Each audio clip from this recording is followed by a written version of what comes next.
Hey buddy, watch this. Hello, Regis Kilbin is the name and Hearthstone is the game, and this is my budget elemental buff paladin from Journey to Unguro. Now that was a lot of words to describe a deck, but when I say budget, first of all, that truly means a budget deck. This costs less than 1,000 arcane dust to craft, but that also means this is not the deck that's going to take you to Legend. This deck is not meant to compete at that high of a level. This deck is really designed more for the people trying to climb from rank 25 or rank 20 up to rank 15, maybe rank 10, with a lot of dedication, practice, and a few key card substitutions here and there to increase the average quality of this deck. Beyond that, I said this is an elemental buff paladin deck, which is not an archetype that you've really heard of probably, because I don't think it is an archetype that's prominent in an actual top tier competitive meta deck. But all that said, it's still a good way to play Paladin if you're on a budget. And I will say also that it was one of the most challenging budget decks for me to make. In Unguro, Paladin just didn't have that many budget cards that really shined. And the most prominent ways to play Paladin right now that are very high tier do involve some key legendaries and some other high cost cards. So building sort of fake pseudo versions of things like Murloc Paladin or mid-range Paladin just don't make sense. You have to go in a different direction. But thankfully, there are a lot of good elemental cards that were provided with Journey to Unguro that synergize pretty well with the hand buff mechanic that was introduced to Paladin in Mean Streets of Gadgetzan. So when you kind of combine the cards from the previous two expansions, you end up with a list like this that is a nice, mostly aggressive, slightly mid-range deck that can really rush down opponents and accomplish some cool things thanks to those synergies between hand buffs and elemental cards, namely things like Smuggler's Run and Grime Street Outfitter, buffing the elementals that you get off of Firefly and Igneous Elemental. In other words, you have a few different cards here which are passing elementals back into your hand, which means you often have a 2 to 3 extra minions in your hand just because you're constantly cycling through new minions. And normally they're just 1/2s, which aren't very impactful. But if you hit them with a couple Smuggler's Runs or a Grime Street Outfitter or two, suddenly they start turning into 2/3s and 3/4s, and you can see how those hand buffs start to accumulate faster, allow you to deposit really cheap, solid-bodied minions onto the board to get off to very aggressive starts against your opponent. And then you can follow up that hyper-aggression with some solid mid-range minions, sort of mid to mid-range minions that synergize even more with elementals. Things like Thunder Lizard, for instance, can hit pretty big. Fire Plume Phoenix has some advantages with that Battle Cry. Tol'Vir Stone Shaper, of course, can really high roll if you hit that Divine Shield, and you'll consistently do that with enough elementals in this deck. Not to mention, of course, Servant of Kalamos at the very end there. He'll enable you to discover an additional card. Sometimes you can hit big, nice elementals to extend your depth even farther into a game. So if you don't win via raw aggression, sometimes just a big hit on Servant of Kalamos can still be enough to actually secure a victory for you. But really, that's sort of a backup plan, not the primary goal. As you can see, this deck does top out at 5 mana and mostly at 4 mana, but it's much faster by design. So it's a neat little sort of amalgamation of two different styles of deck, and clearly it includes a lot of Unguro cards, Fireflies, and Glacial Charge for those 1-drop elementals, which can just give you some quick elemental plays to slot in with flexible mana curves to activate some of these other elemental synergy cards down the line, but also they're both just strong plays. Fireflies are good counter aggression, they're good buff bodies because the higher health total means they can trade into stuff in the early game and stick around. Glacial Charge are just good tempo plays because freezes can really disrupt what your opponents are trying to accomplish. Tark Reaper is just a really nice body to get buffed by Smuggler's Run and Grime Street Outfitter because it's already got enough health. Way more health than it should, in fact, for a 3-drop, honestly. And if it starts to get 2 or 3 attack plus the +2 attack it's already earning, it could be a very scary minion on turn 3 for your opponents to actually deal with. And then I think we already mentioned some of the more mid to late game elementals down here. Now, of course, this deck does run some non-ideal cards, basically free cards to help fill in the list because, you know, we're not going over 1,000 dust. So you do have to make some sacrifices. Things like Light's Justice, Acidic Swamp Ooze, the Tide Hunter, and the Engineer here. These are fairly average to weak classic cards that just help fill out the list. They each do some specific things that are fairly nice, but they're not the best cards, and they're certainly cards that you can cut from this list, along with Shadowstone Cleric. Although, that said, Consecration and True Silver, although they are free basic cards, are still pretty good for the list. and not things you'd necessarily want to cut first. So you can save these for a little later if you're finding upgrades within your deck. So I think I've discussed the deck in pretty good detail, both in how it's intended to play and why these cards are in the list. So I think the next best thing to do will just be to take it out and see it in action and play some games and talk through some mulligans and to have fun with it. Now, I do not want to play this deck at rank 4. This is probably the weakest of the budget decks that I've built for Unguro. It's really going to have trouble getting beyond rank 15, I think, for most players. And regardless, it's not designed for rank 4, even if it was a good budget deck. So we're going to take it into casual just to get a better feel for it in a little bit of a safer environment, right? Because we don't want to be playing top-tier decks. We'll just get our faces smashed in.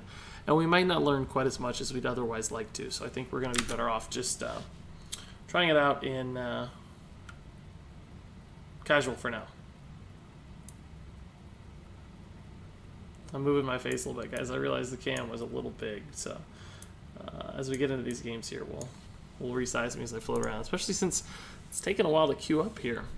This is a little atypical. I guess casual mode's not particularly popular late at night, and I'm playing fairly late my time, so hopefully we find a game in casual mode. Gave me some nice time to reshape my head at least. Here we go. So we'll learn how to mulligan, which is really pretty simple. It's go for your 1-drops and go for early game hand buffs, right? So, for instance, these two cards work pretty well in that regard. It's debatable whether or not we should keep the double Smuggler's Run here, just because we do actually want to have minions.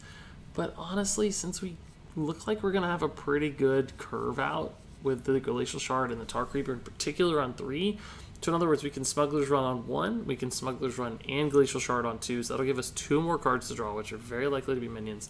Then we'll have the giant Tar Creeper on 3. Could also just coin out for flexibility as needed, so let's just go ahead and try this. I mean, it's going to suck if we draw like Consecration, True Silver, non-minions in our next 2 draws, because they won't buff the Smuggler's Run and we'll lose some of the reach of what Smuggler's Run can actually accomplish.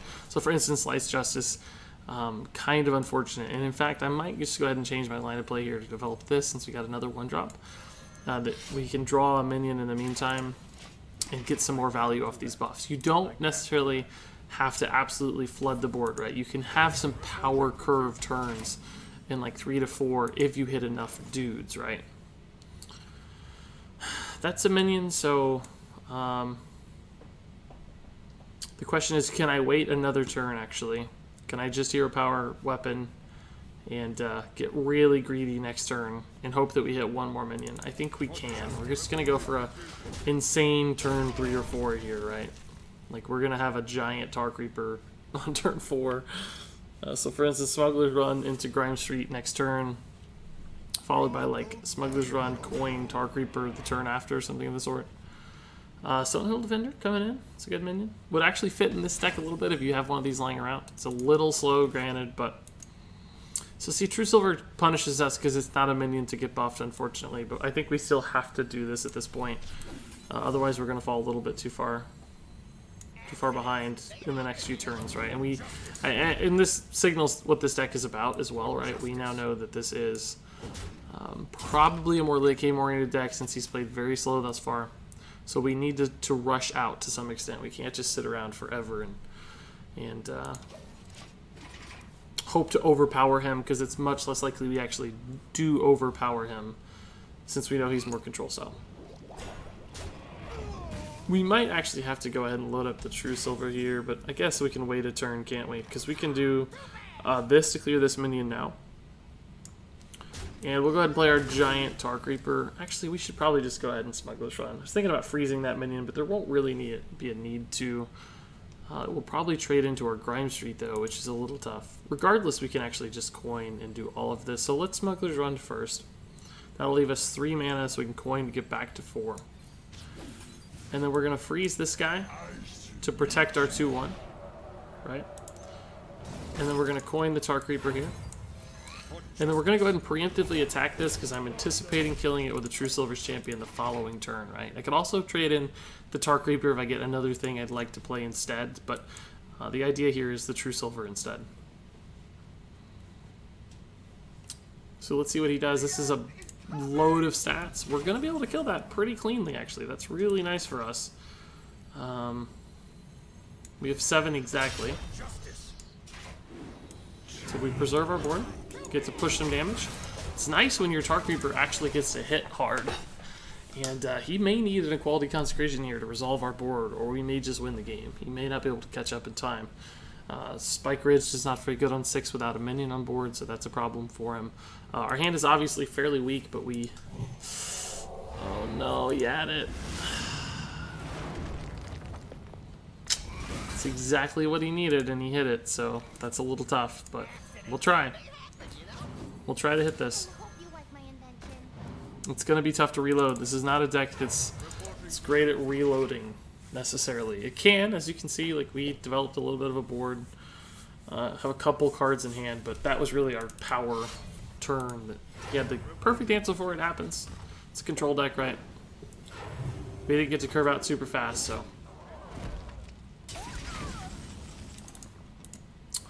that's actually a good draw again. Firefly's good too. We'll go ahead and freeze his face here because his weapon does actually threaten our Firefly a little bit.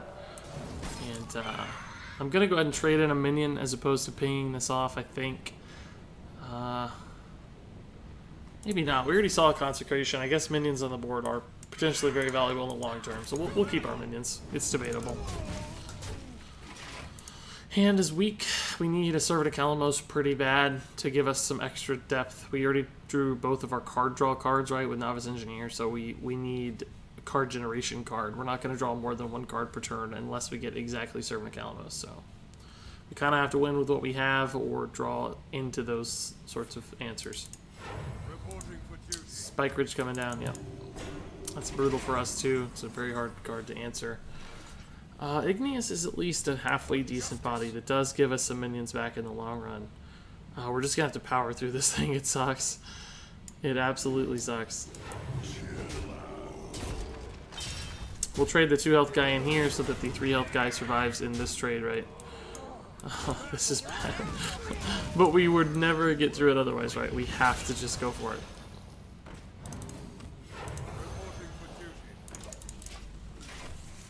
Here we go again.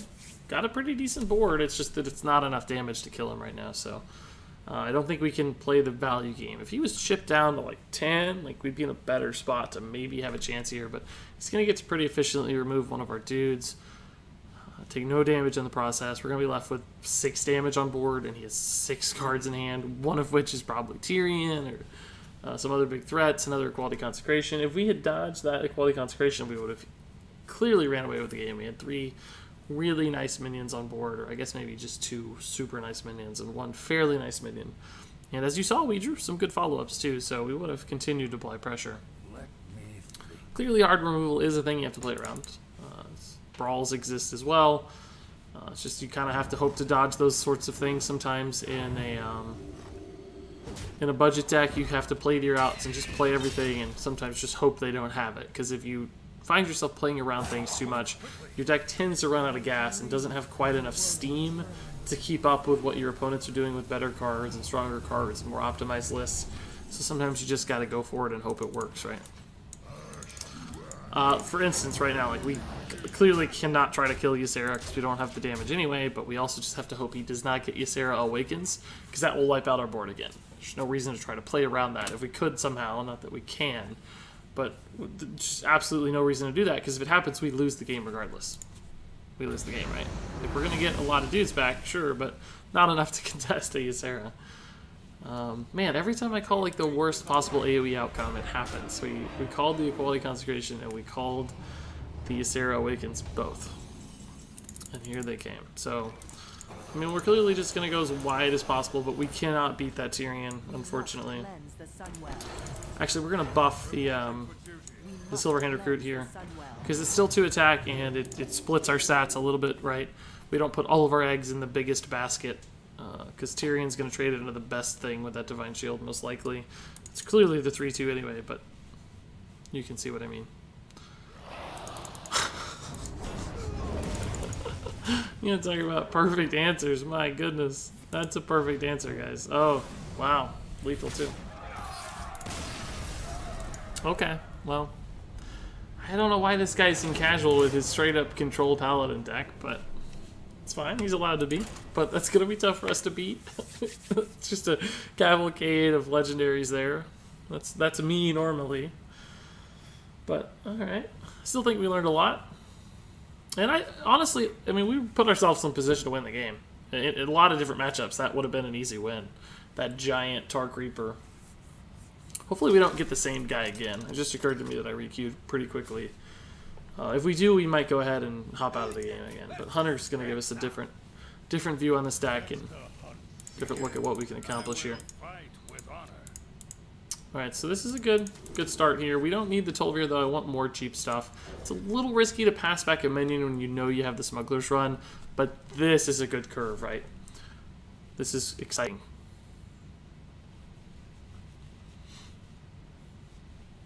We can go ahead and Smuggler's Run, coin Firefly, and then double Firefly next turn, Firefly and the Flame Elemental. Followed up with the Tark Reaper on 3. It's going to be a very fast start. It's going to be a 2-3, a 2-3, a 1-2, and a 2-6 to start. He did get a good roll there, but it's really a shame when this happens, right? You kind of have to run these cards just because you need good cards in your deck, and True Silver and Consecration provide those, but as non-minions, they do kind of cost you stats occasionally with the hand buff stuff. So it's a little bit of a lesser of two evils sort of thing, but you just got to go for it sometimes. Hopefully he doesn't hit a good Razor Maw here, or even worse would be Hyena, that Scavenging Hyena that he can trade in and buff it. Of course, if he does do that, he's kind of wasting these minions because this has 3 health. That's not the worst outcome ever, because he's especially making it better because he's not trading in, so we can just trade into the value minion there and develop both of our dudes here. And I think we will instead of the Tidehunter, right? Because these both die to the 1/1s that are left over. These neither die to the 1/1s that are left over. You can trade into the 1/2/1 here, but they both live to the other minion that remains, right? This would enable him to kill an extra 2/1.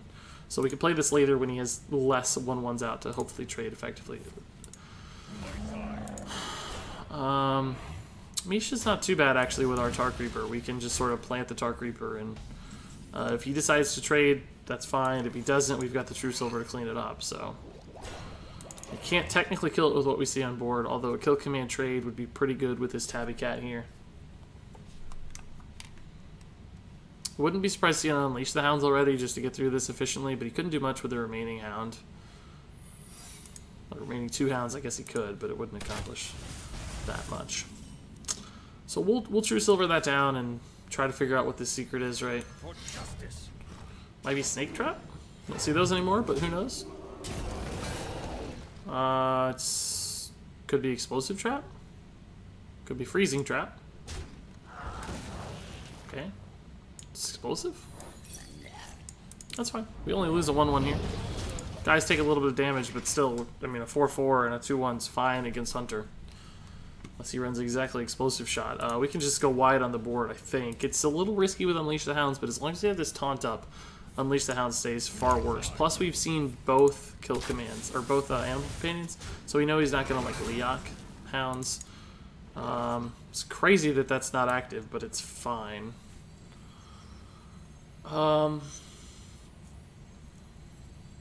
We absolutely have to play an Elemental this turn.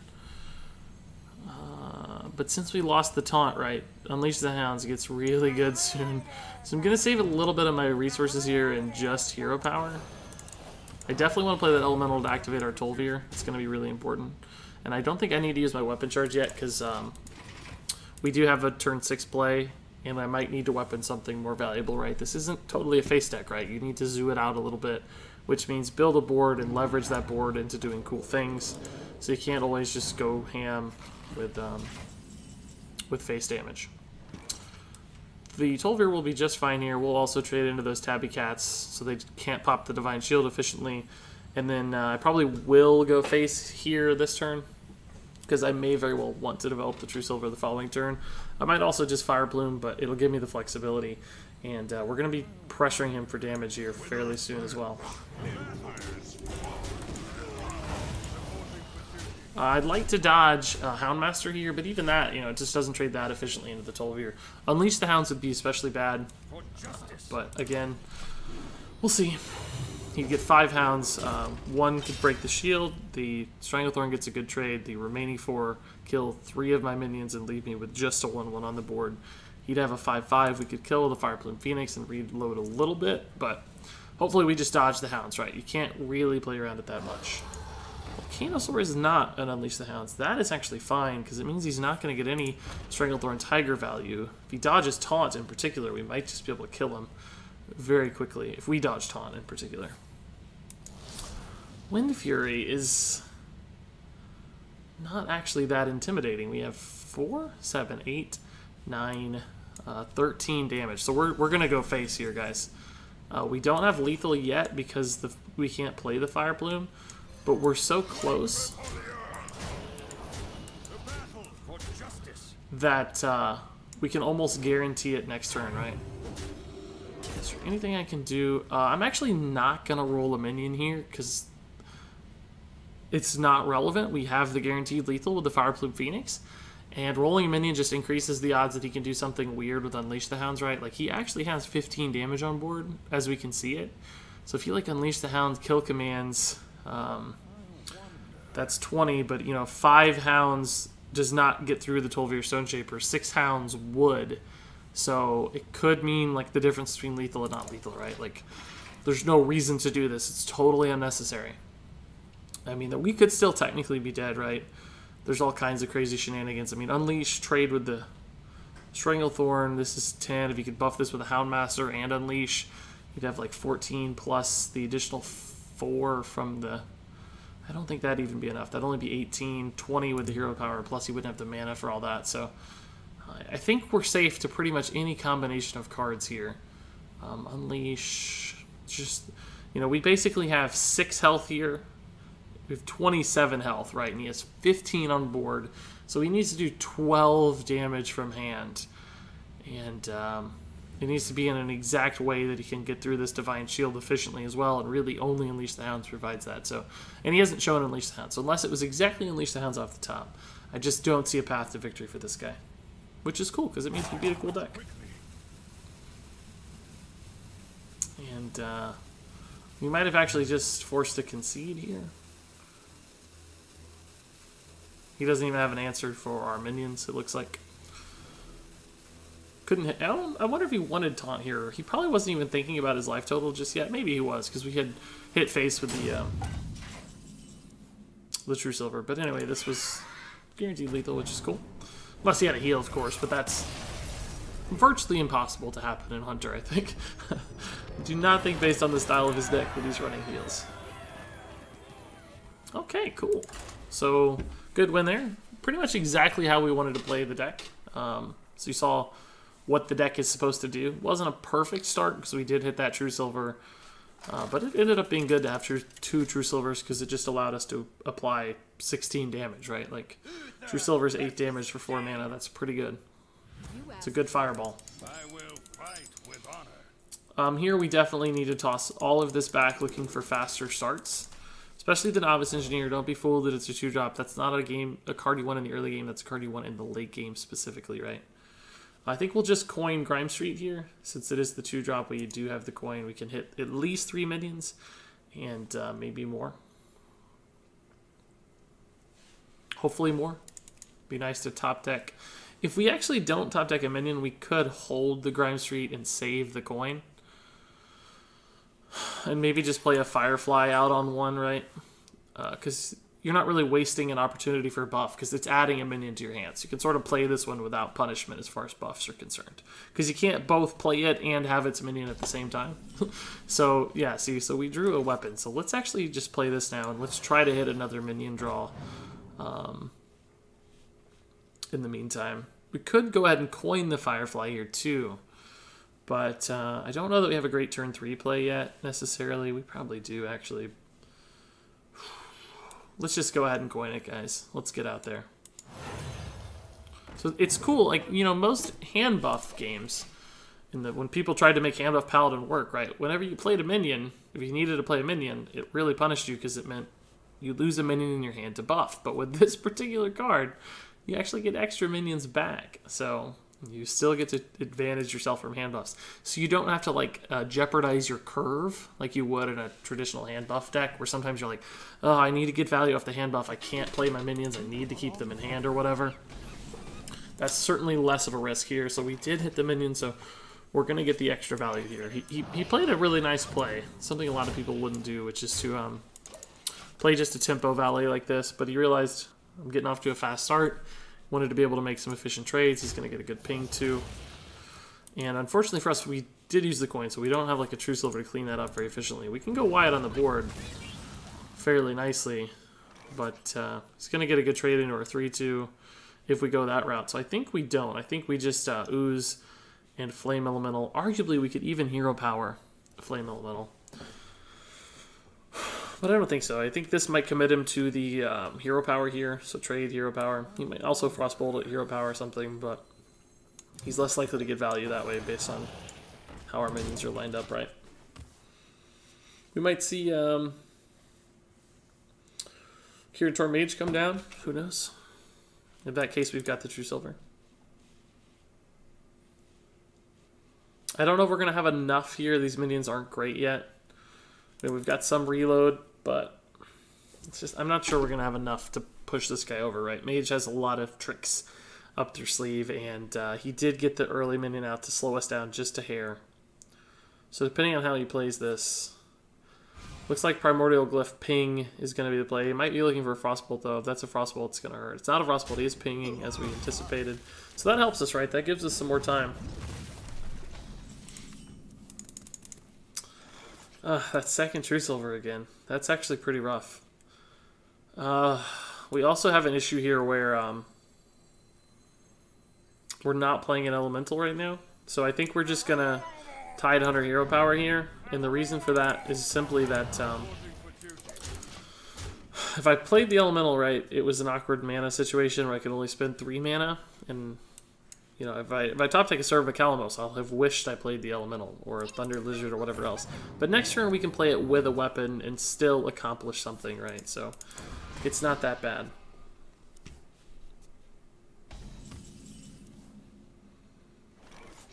Smuggler's Run isn't not very exciting. So I'm gonna wait on it a turn. I'm just gonna play the Flame Elemental here. Like, we may never play the Smuggler's Run. Like, it's at a point in the game right now where it may just not matter. 5, 6, 7, 8 damage. We can do 12 damage this turn. If we ignore the Arcanologist. It might actually just be worth it. Because we do have a lot of damage in hand. I don't anticipate him having good removal, or he would have used it this turn. For instance, if he'd gotten Blizzard or Flame Strike off of the Primordial Glyph, I think we would have already seen that happen, because we have a pretty good board. So the question is, do I want to go ahead and play the Flame Elemental just to make my board a little less susceptible? And I think so. I'm just going to go full face here, guys. It's another one of those instances where you're in a budget deck. Like, I could do this to preserve a minion, but I kind of anticipate it's going to die eventually anyway, because Mage just has so many ways to deal with that stuff. And I know that I have 12 damage available over some instance of turns. This could take 3 turns, but I can get to 12 damage. And that means if any of these minions live, it's going to happen even faster. So he might trade in here, for instance. Maybe that's a Meteor. We played around Meteor a little bit. Not intentionally, necessarily, but that's actually pretty rough. Wow. That slows us down a fair bit. And because it cost us 4 damage that we anticipated, right? We said we had 12, but it actually was a negative 8 damage swing. So our 12 damage went basically to 4. In some weird way to think about it, but so I think we'll certainly have to shift our strategy here a little bit. If we Smuggler's Run, we kind of lose the hero power here because the mana is awkward. I think we'll just Fire Plume Phoenix that guy, send one of the 1/1s in, and continue going face. The only downside to that, of course, is Mirror Entity. So I guess we test the Mirror Entity first with the Novice Engineer. It's not perfect, but it's certainly something easier to deal with than Fire Plume. What's this gonna be? It's got to be Counterspell, which is totally fine. This is our only spell, and it's not something we're anticipating getting value off of anyway. This is a 6 damage play at some point. We can't do it next turn, but hopefully he still can't resolve our board. That might be a Flame Strike, though. He might just have Flame Strike. He does. That's pretty tough. We can actually play this for 1 extra damage this turn if it matters. Like, we might True Silver's next turn anyway, but it could very well matter, especially if that's an Ice Block or something, right? Like, even if we're going to replace it, it's still worth spending the mana, because the game's not going to last long enough for me to play both of these and get the max number of charges activated or whatever. So that's 4. This is 5 damage. He might think he's safe, but we can actually True Silver to get to 7 here. And we anticipate that's actually not an Ice Block. That's probably just, if I had to guess, I think that's probably just Counterspell. Oh my god. That's like the worst thing that could have happened. That cost us the game. We have no way to win now because of this card.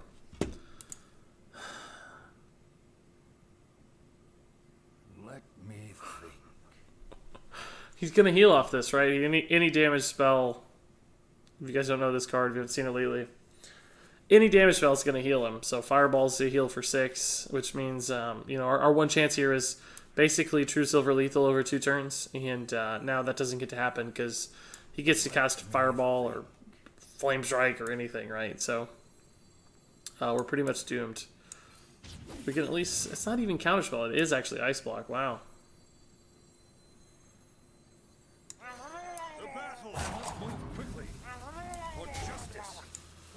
I think our best shot's going wide with minions instead of playing this. We can use it for surprise value next turn, maybe. But we're not going to win. He's going to heal like 15 this turn, right? We can do all kinds of crazy stuff. If you might actually Alex Ross at a 15. But the Halaziel is a free heal too. So there's a 18-point heal. No, 21-point heal. Make that a 27-point heal in a single turn.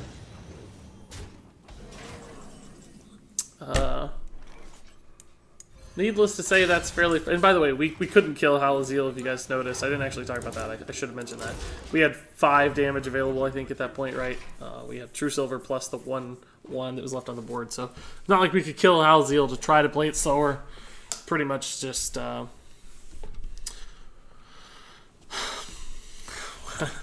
what can you say? It was the one possible outcome in the entire game that really won him the game. I mean, a taunt minion would have slowed us down too. Might have sealed our fate as well. So, but we would have had a chance still, right? Like, we could have still pushed through a taunt minion over the course of multiple turns and stuff. Like, it wasn't guaranteed to lose us the game, quite like Halaziel was. Plus, we now know that's Ice Block, and that would have made it a challenge too, just to get that damage out over multiple turns. So, I mean, the Flame Strike put him in a great position, but left us with an out. The Halaziel confirmed that we had 0 chance at victory. But that happens. It's not a big deal. That is indeed how Hearthstone works, right? But regardless, I think we saw the merits of the deck nonetheless.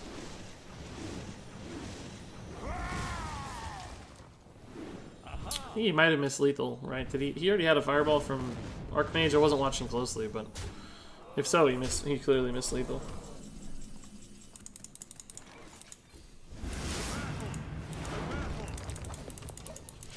We'll just play it out. Unless he takes a long time, I might concede here, but we'll see. I like letting people finish games unless they take 1,000 years. I like to let people finish their quests, but he's clearly oh, he did. Okay, cool. Second Halaziel? No. See, if he'd rolled those in the other order, could have won the game. A 4-4 would have been just fine. Just fine. So, oh man, that would have been a win. Probably at least half the time. I think we would have been able to hold out just because we had a lot of damage available. There was the 3 turns in a row there where pretty much the worst terrible things happened. We had the Gluttonous Ooze steal 8 damage from us, right? Then we had the Flame Strike, and then we had the Halaziel to cap it off. Now, clearly, 2 out of those 3 we're totally legit because he's a control deck. He runs Ooze, he runs Flame Strike. That happens. Is this the same guy? No. Okay, we'll try this one. So, you know, it happens. You can't complain about those. That's how Hearthstone works. His deck was designed to beat aggressive decks, and that's what happens. But the Halaziel, that was tough. That hurt. So not a good hand buff hand here. We still haven't actually seen a Servant of Kalamos in action either. We haven't seen a Rag Lightlord come out of that bad boy yet. Not that Lightlord's the best possible result, but an 8/8 sometimes is just good to have, so... Chaining Servant of Kalamos is often even better. Just because it gives you more bodies to work with. Oh, so we're actually going to get Light's Justice value. That's not always common against Mage. I wish we were playing more Pirates and more token-style decks than we have. We've seen... This looks like a second straight Secret/Control Mage. We've seen Control Paladin. The one more aggressive deck we really shut out was the Hunter. And that's what this deck's really good at. It's good against... It's good at going toe-to-toe with other token decks, right? With other more aggressive style decks. Because we get minions out fast, and we have some annoying things for them to get through, like Tark Reapers, and we have weapons to deal with cheap guys, so we're good at that. Unfortunately, we haven't seen much of that. It's all over the ranked ladder. Maybe I should have played ranked. It's all token shamans, token druids, and pirates. People trying more fun stuff in casual, it seems. It's fine. Okay, so we got a good clear on that if we want a coin, which might actually be worth it. What's he gonna do there? What's that? Why is he targeting that? What could that possibly be? Is he gonna Frostbolt this? He's not gonna Frostbolt this. Oh, Forbidden Flame, actually. That's even weird. Weirder. Wait, why didn't he... Wait, he could have just pinged. He wasted Forbidden Flame just to get a +1 damage on that. That's crazy, guys.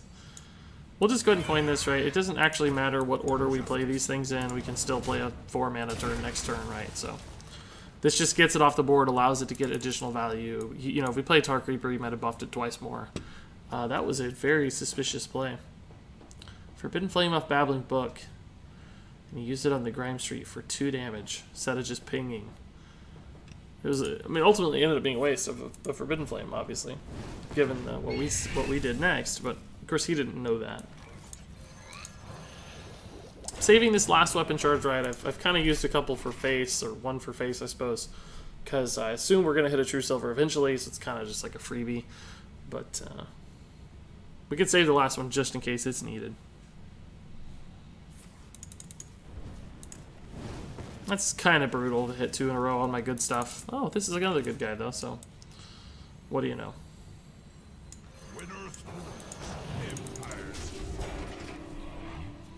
So we need to stabilize here. We need to get some wide stuff happening and start punching him down, because we're going to run out of gas eventually, right?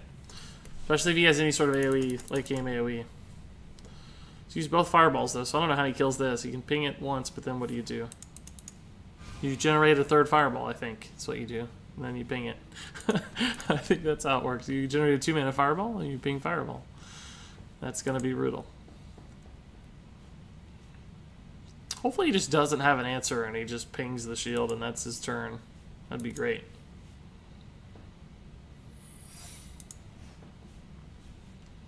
Just a secret. So we got to be careful here. I think we actually just play the Novice Engineer here to test for Mirror Entity. And then we can follow up with like Shattered Sun, Glacial Shard, right? Or maybe Shattered Sun, Firefly. It's better. Yeah, that's totally fine. We have a good answer for that. Gonna play the other Firefly here. The freeze doesn't do much. And I'm actually gonna be buffing the Tolvier here. We're actually gonna put this over here for Meteor's sake, right?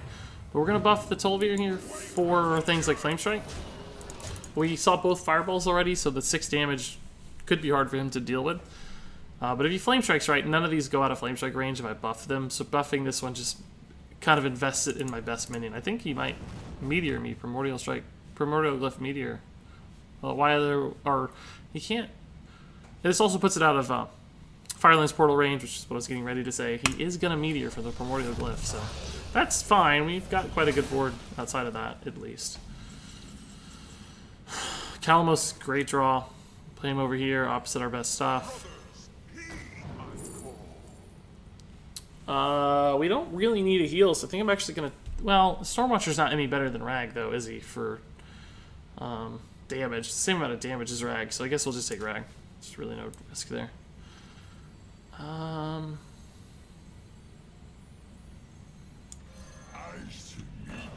The freeze clearly does nothing. We don't actually care about the freeze here. It's just playing bodies, right? Now I know that if he does clear our board, at the very least we have Rag, and I don't think he can clear the board because I think this lives even against Flame Strike, right? So he's gonna have trouble dealing with all this stuff. Flame Strike, he takes 4 damage, and we play an 8/8. He doesn't have an answer for Rag most of the time, I suspect. And I don't think he has a Flame Strike either. I don't think our board's getting dealt with. I think he's dead. But of course, we'll see. Bad things happen all the time. You never really know. Babbling Book into Flame Strike, I bet. Or a Blizzard would actually be worse than Flame Strike, I think. Because he could stall out my dudes, right? Kill a lot, but also just stall them out. I'd rather this get to attack. So Flame Strike, to me, might actually be more beneficial than would Blizzard. Of course, Rag will maybe heal a minion, very likely heal a minion if we get Blizzarded at the very least, so it might heal the Servant Calamos back up. So this is the Glyph card. That's not likely to do much. I mean, it's going to hit a couple guys, but not anything impactful. Yeah, it's just, I think we had lethal 7, 9, 10, 11, 12. I actually think we were 1 off lethal. You might should have played that out. You never really know. You never really know. But anyway, let's play one more game here. We've actually gone 2 for 2, which is pretty good. I think the losses we took were tough against very good decks. So, feeling pretty happy about our chances, and I think we've really seen what the deck's about, too, which is nice. One last game, though. We'll either go down as losers or go down as winners. Doesn't really matter, though.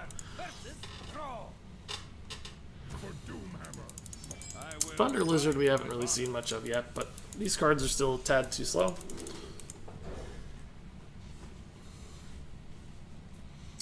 I don't love the Novice Engineer in the opening hand, but, you know, Firefly's fine. Shattered Sun Cleric is fine. A hand buff would make this hand a lot better. Doesn't look like we're going to get to go that route, unfortunately. So, we're going to have to piece together something here. It's going to be tough to win. Consecration is a great card against Shaman, though, so hopefully we could get some good value off our Consecration at the very least, right? I think we're going to go ahead and go this route here. And the reason for that is the Novice Engineer is way better later, as I've mentioned a dozen different times. But putting 2 minions out like this that are a little healthier makes it more likely that the Shattered Sun Cleric gets a guaranteed buff target, right? If you play just a 1 health guy out, maybe Maelstrom Portal and Jade Claws or something, who knows, right? You don't know what's going to happen, but there's a chance that you actually get punished, so... Lightning Storm is clearly a thing we want to dodge here. Very beneficial, actually, that he got the 1/1. That was a nice roll, because it allowed my weapon to do the work. Next turn could be very awkward. I don't have a 1-drop to fit along with my Tar Creeper. If I had like a Smuggler's Run, I'd do it. Jade Spirit, okay. It's not a Consecration target yet. Igneous Elemental, unfortunately, also just a little awkward. I think we just go ahead and play the Tar Creeper and leave up the Jade. Kill this with our weapon, of course. We don't want our minions taking damage they don't have to. You know, we get more face damage this way, and this theoretically trades pretty poorly in here, so we'll see how it goes. We coined out the Jade Spirit. Devolve is probably not that bad for us. Oh, cool. One of these is going to die. So we have a turn at the very least. Like, we can reload a little bit. It's not the best turn, but... Yeah, he devolved really quickly. He didn't actually look to see that we had the elemental there. It could have gone very poorly for him. I don't know that he had a way to play around it necessarily, but... oh, actually he did. He could have attacked before Maelstrom Portaling to guarantee that his attackable minion didn't die. In other words, we could have had a minion left if he'd messed it up, and he would have been stuck with a 1-1 instead of a 2-1. Didn't ultimately end up mattering too much for us, I don't think, but it certainly could have impacted the outcome of the game. Igneous is actually a solid drop again. Just these are meaty minions that do give you a little bit back, and I'm gonna go ahead and freeze this guy. I know it's kind of insane. Arguably could freeze the face as well, because Jade Claws is a card, but we don't know that he has Jade Claws. I do know that he has a 1-1, right? And I'm just playing to what I know, because I don't want this to trade into my 2-1 or my 1-1, right? We can clean it up with Consecration next turn if we go super wide here, which I hope is the case. That's not super wide. That's not super wide. What? I thought we were playing like a Jade deck, but this has turned into something altogether different. Okay, so we're going to Consecration and Grime Street Outfitter after killing off these guys. So we're going to have 4 minions in hand, actually, right? And we're going to be able to play a 1-1 and a 2-3 after killing most of our board. Because we have to do this in a way that intentionally kills these guys to get the most value out of our Grime Street Outfitter.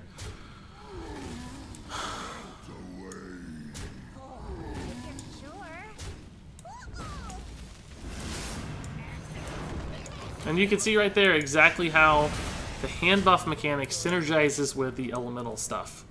We now have 3 2-3s instead of a junk hand of 1-2s, right? And 2-3s make a big difference over 1-2s, especially against Shaman's totems. It's a little early on the Consecration, honestly. Like, I'd much rather have saved it to get more things killed, but it's kind of make or break at that point. Like, we just had to do something. We couldn't sit there forever, so this is fine. We'll just play 2 of our guys and Hero Power. The only thing we're really at risk for now is another Devolve, right? Do we want to trade into this anyway? He has 2, 3, 5. So yeah, we definitely want to kill the 2-2 here, because it means he can't kill anything other than the Tol'vir, theoretically. As far as we know, right? But Devolve is really punishing here. That's not a Devolve, is it? He went to it really quickly. Don't be Devolve. Just a Hex. Wow, he runs Hex too. This list is not a traditional kind of token list, obviously. Another Consecration sure wouldn't hurt. That's incredible. Oh, Kalamos is a great draw.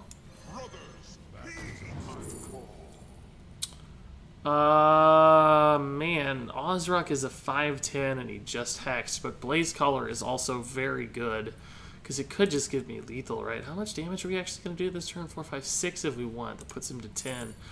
I think we have to Blaze Collar. I kind of wish I could play one of these now. I could if we take the Tar Creeper, but I don't think that's a game-winning kind of play. I think that's just sort of a hold on and maybe win kind of play, which isn't quite enough. The question here now is, do I actually want to trade minions or do I want to go face? I think I'm actually going to trade minions here. We've seen both Maelstrom Portals is the only thing I'm kind of hesitant about. The problem is, though, he gets to trade in ways that potentially give his Healing Totem more value because he can kill some 1/1. So we're going to kill his stuff. Not to mention there's other things. I'm not going to kill the totem. If he Flame Tongue totems, he does get 1 attack. But it's not anything super valuable. He gets to kill a 1/1, basically. He doesn't get to kill our Servant or our Flame Elemental. And we have 6, 7 damage plus 5 is 12. We don't have lethal yet, but actually if we drew... No, we don't have lethal because True Silver can't be played the same turn as Blaze Collar.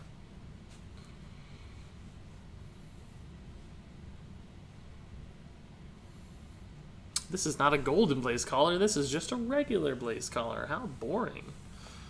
That's not fun.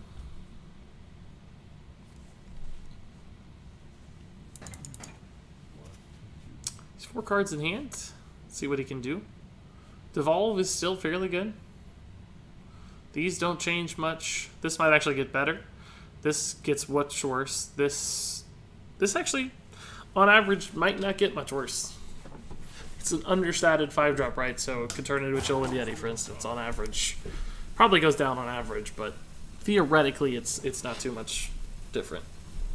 And these actually stay the same. It's a good sign. Committing mana to the totem. Oh my god, that roll. It's not a good sign. Oh, that was a boo-boo.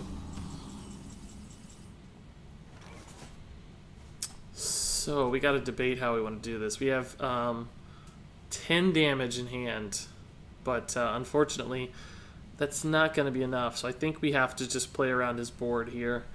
We can kill the Flame Tongue, kill the Jade Golem, kill the spell damage, and play both of our big dudes. And I think that's going to be enough to stabilize the game given his hand.